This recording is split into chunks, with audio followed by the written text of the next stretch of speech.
ayah ibu saya sudah meninggal. Allahumma firlaha warhamha wa'afiha wa'fu anha. Amalan apa yang sebaiknya saya lakukan agar tetap berhati kepada ibu, berbakti pada ibu saya? Ibu saya semoga masuk surga. Amin. Yang pertama doa. Apa doanya?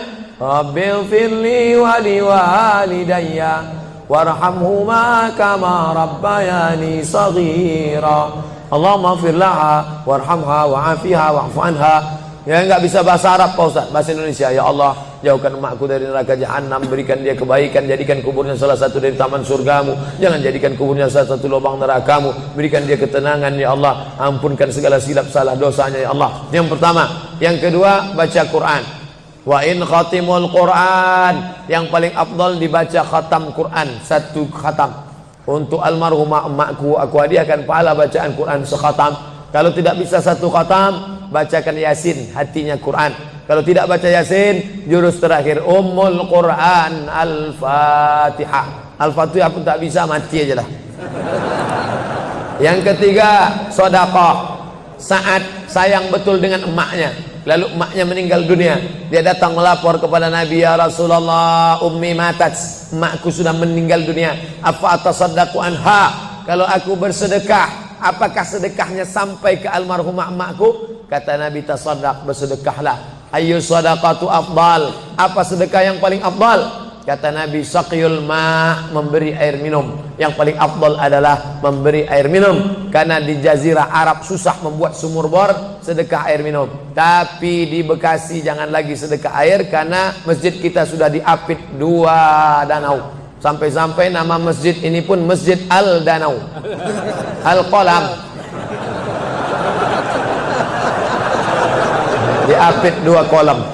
Nah, oleh sebab itu jangan lagi sedekah air. Sedekah apa? Sedekah AC, sedekah kipas angin, sedekah mikrofon, sedekah kamera, sedekah CCTV. Maka insya Allah mengalir pada almarhumah. Yang pertama doa, yang kedua baca Quran, yang ketiga sedekah, yang keempat kurban.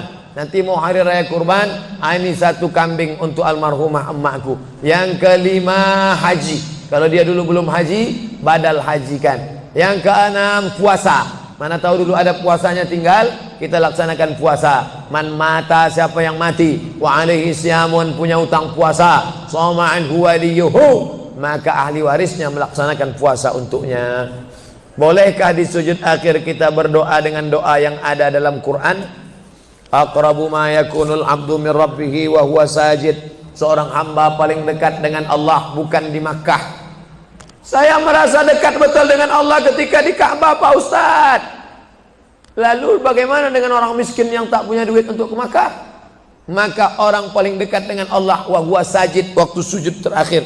Fa'kthiru fihi du'a, perbanyaklah doa di sujud terakhir, tapi jangan bahasa Indonesia.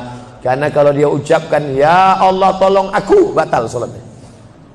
Pakai bahasa Arab. Kalau nggak bisa bahasa Arab, dalam hati saja. Berapa lama sujud terakhir itu? Sampai Sayyidatuna Aisyah mencubit tangan Nabi dari balik kain. Selesai sholat Nabi tanya, Aisyah, kenapa kau cubit tanganku tadi? Kata Aisyah, kusangka kau sudah sakratul maut ya Rasulullah. Saking panjangnya doa Nabi. Sementara kita yang belum ada apa-apanya, yang status belum jelas, cepat betul sujudnya, macam stempel kertas.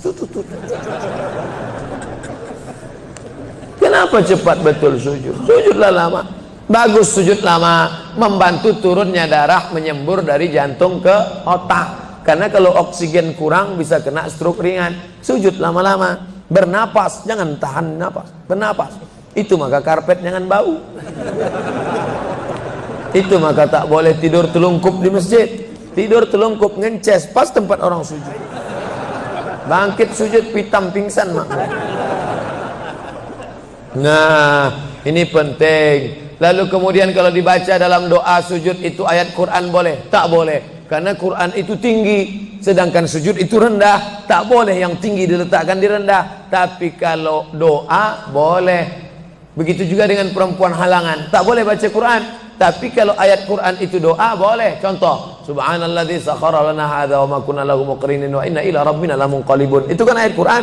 Tapi ketika dibaca naik kendaraan boleh. Maka kalau ayat Quran bunyinya doa boleh. Mana? Rabbana atina fid dunya hasanah wa fil akhirati hasanah wa qina adzabannar. Itu doa, boleh dibaca. Saya seorang kepala rumah tangga, tinggal di rumah milik mertua. Sebagai kepala rumah tangga, apakah saya belum menunaikan kewajiban sebagai suami untuk membeli rumah tinggal buat keluarga? Ada ideal, ada darurat. Idealnya kau punya rumah, karena kewajibanmu hai kepala rumah tangga laki-laki ada 5. Kasih makan, kasih pakaian, kasih tempat tinggal, kasih pendidikan, kasih perhatian. Itulah kewajibanmu sebagai laki-laki. Beri makan, beri pakaian, beri tempat tinggal, beri pendidikan, beri perhatian anak dan istrimu. Tapi kalau kau tidak bisa, maka mertuamu baik, maka tinggallah di sana. Ya tidak apa-apa. Cuman kita tahu bagaimana bersikap sebagai seorang menantu, bagaimana dengan saudara-saudara ipar, bagaimana dengan mertua. Nah ini, kebetulan mertuanya baik. Alhamdulillah, bersyukurlah bapak-bapak yang dapat mertua baik. Persiapan apa yang diperlukan dalam memasuki umur 40 tahun? Enggak ada nunggu 40. Karena malaikat datang tak nunggu 40. Anak muda hafal 29 juz, tinggal 1 juz lagi, mandi di sungai terpeleset batu mati. Anak muda. Orang tua sudah 70 tahun diponis dokter mati. Saya sudah diponis dokter katanya 3 bulan Pak Ustaz. Sudah berapa bulan Pak? Udah tahun setengah, enggak mati-mati. Jangan terlalu yakin dan percaya kepada kata manusia. Tapi saya tetap berobat ke dokter, saya tetap berobat ke rumah sakit. Tapi masalah keimanan, maka itu yang di atas. Innama amruhu idza arada syai'an ayakula lahu kun. Kalau sudah berumur 40, hati tak juga terbuka, tak juga tobat, tak juga insaf, na'udzubillah, dikhawatirkan tertutup pintu hati. Musibah bukan sakit, musibah bukan miskin, musibah tertutup pintu hati. Khatamallahu ala qulubihim wa ala sam'ihim wa ala absarihim. Makin tua makin menjadi-jadi, tak salat, tak puasa, tak berzakat, akhirnya mati dalam keadaan sakau, mati dalam keadaan dilokalisasi. Sudah jelas umur 70 tahun tetap juga mau berzina, nafsu ada, tenaga tak ada, dimakan Viagra 1 botol, sama macam cup 70 diisi minyak pesawat, meletup, bam, mati. Bagaimana hukumnya kalau sedang sa'i baca Mars, Banser, dan membacakan teks Pancasila yang videonya sekarang sedang viral? Ini memancing saya supaya orang bully saya aja. Saya dibully orang itu biasa, tak masalah. Sebenarnya saya kasihan jamaah. Tolonglah Ustaz, jangan kontroversial lagi, capek kami dibully ini. Nah, jamaah ini tak tahan, kasihan saya dengan jamaah. Jadi dalam masalah ini saya mengutip jawaban dari Kiai Nahdlatul Ulama yang sudah share membuat tulisan tentang beberapa terkait masalah membaca. Balik sajalah kepada zikir yang maksur yang diajarkan Nabi Muhammad sallallahu alaihi wasallam. Mau nanya Pak Ustaz, kita hidup untuk apa dan mati untuk siapa? Itulah yang sudah dibahas tadi.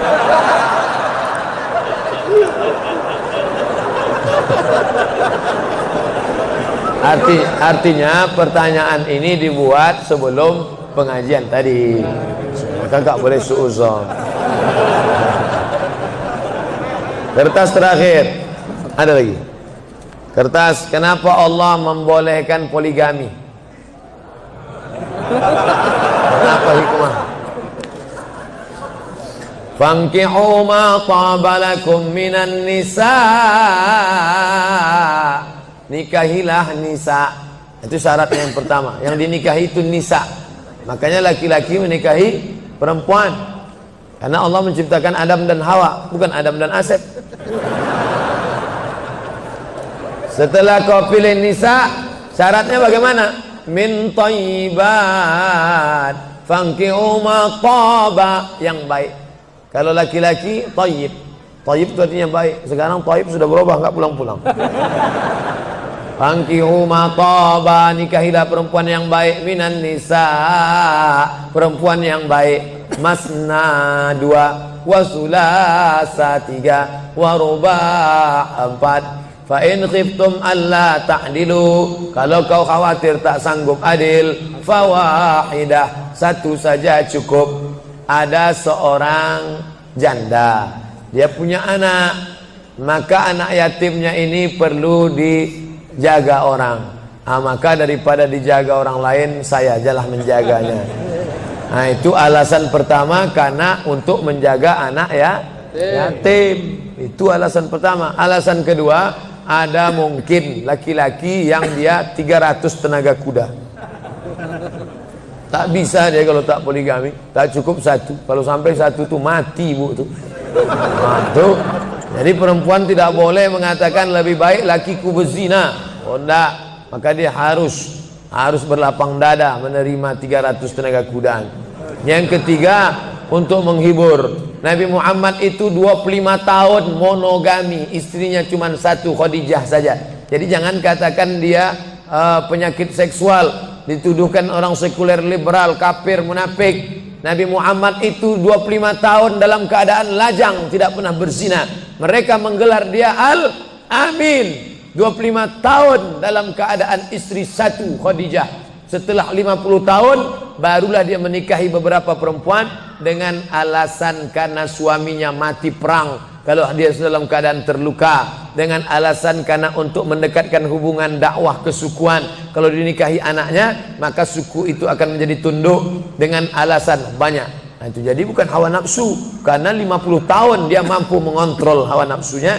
Di akhir hayatnya, ini adalah ujian bagi umat Nabi Muhammad sallallahu alaihi wasallam. Jadi simpelnya, kalau kita naik pesawat, kata pramugari, ada pintu normal sebelah kanan.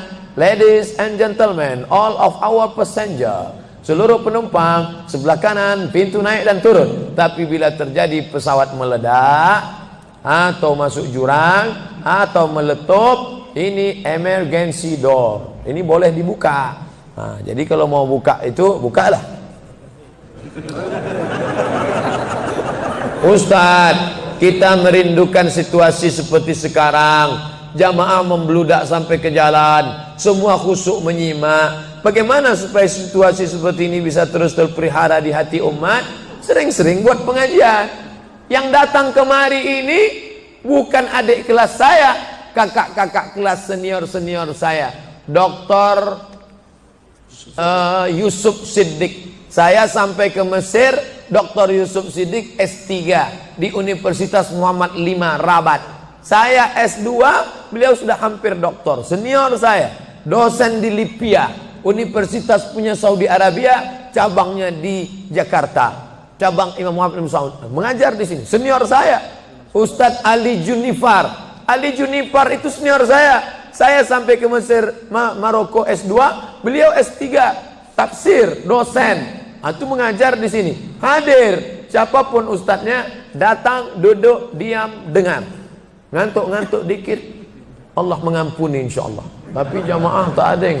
Kadang saya baru ceramah 15 menit, jamaah udah melihat lantai.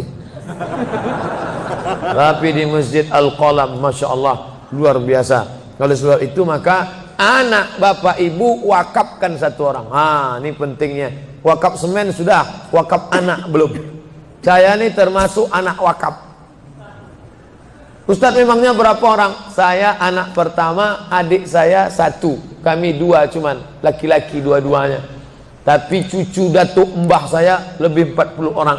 Lalu sebelum meninggal dia berkata, di antara cucuku yang banyak ini, yang satu nih harus sekolah agama, jangan masukkan dia sekolah Belanda. Mbah saya nggak tahu sekolah umum, dia tahu sekolah Belanda. Yang ini harus sekolah agama. Maka saya tak pernah sekolah umum, ibtidaiyah, sanawiyah, aliyah, ke Mesir. Yang ini jangan sekolah umum. Kalau umurku panjang, aku yang akan membiayai dia kemanapun sekolah. Tapi kalau aku mati, ini aku tinggalkan kebun kelapa 2 hektar untuk biaya sekolah dia. Ketika mbah saya meninggal, pokok kelapa itu pun mati. Lalu gimana Ustadz bisa kuliah ke Maroko? Disitulah baru saya paham rahasia sodakoh. Ternyata Allah balas niat baik mbah saya dapat saya beasiswa Al-Azhar 4 tahun gratis, dapat saya beasiswa Maroko 2 tahun sampai pulang. Jadi kita wakafkan tanah kita, ruko kita untuk pendidikan anak-anak cucu kita ke depan. Ini namanya wakaf keluarga. Dan kita wakafkan salah satu dari anak cucu kita yang ini harus sekolah agama. Itu kalau tidak semua akan hilang sia-sia. Allahu Akbar. Terima kasih segala perhatian. Mohon maaf segala kekhilafan. Minta ampun kepada Allah, beristighfar, membaca Al-Fatihah, lalu kita berdoa. Astaghfirullahaladzim, Astaghfirullahaladzim, Astaghfirullahaladzim alladzi la ilaha illa huwal hayyul qayyum wa atubu ilaih. Ala hadhihi niyyah wa kulli niyatin salihah. Al-Fatihah. A'udzu billahi minasy syaithanir rajim. Bismillahirrahmanir rahim. Alhamdulillahi rabbil alamin. Arrahmanir rahim. Maliki yaumiddin. Iyyaka na'budu wa iyyaka nasta'in. Ihdinas siratal mustaqim. Siratal ladzina an'amta 'alaihim ghairil maghdubi 'alaihim waladdallin. Amin. Allahumma inna nas'aluka salamatan fid din. Berikan kami keselamatan dalam akidah agama anak-anak kami ya Allah. Wa afiatan fil jasad. Sehatkan badan kami supaya kami beribadah dengan baik ya Allah. Wa ziyadatan fil ilm. Tambahkan ilmu kami supaya benar ibadah kami, jauh daripada bid'ah ya Allah. Wa barakatan fir rizq. Berikan berkah rezeki kami supaya bisa kami membangun masjid, berinfak, berzakat, bersedekah ya Allah. Wa taubatan qablal maut. Beri kami taubat sebelum mati ya Allah. Wa rahmatan indal maut. Curahkan rahmat ketika kami menghadapi mati ya Allah. Wa maghfiratan ba'dal maut. Berikan ampunan sesudah mati ya Allah. Allahumma hawwin alaina fi sakaratil maut. Ringankan kami waktu sakaratul maut. Wan najata minan nar. Selamat dari api neraka. Wal afwa indal hisab. Maafkan ketika amal kami dihisab. Allahumma khtim lana bi husnil khatimah wa la takhtim alaina bi su'il khatimah. Rabbana atina fid dunya hasanah wa fil akhirati hasanah wa qina adzaban nar. Wa sallallahu ala sayyidina Muhammad wa ala alihi wa sahbihi wasallam walhamdulillahi rabbil alamin. Taqabbalallah.